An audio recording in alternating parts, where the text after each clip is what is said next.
Greetings again everyone. This video is a follow-on to the last video from Yeppoon.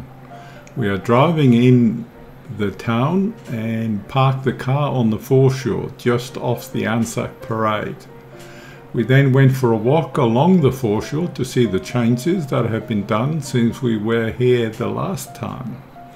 Now the last time was in January 1998 and we stayed in the Bayview Hotel, which of course is still there. It's the only high-rise just north of the foreshore and easily visible. I went through my old photo albums and found a photo taken during the stay from the balcony several floors up in the hotel over the foreshore. So that's the first picture you will see. All the other pictures are taken from our current trip. The changes are fairly extensive, I must say. A wet park for the kids and a public swimming pool.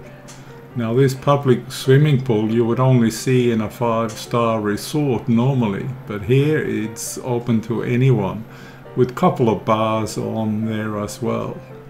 No wonder people like to come to Yeppoon. Now after the photos we continued a bit of a circle through the main street up through where the hotel is, so you get a gander out north and then back into town. We then took a road towards the north of the village because we were heading to the village of Byfield, which is further north. But more on that trip in the next video.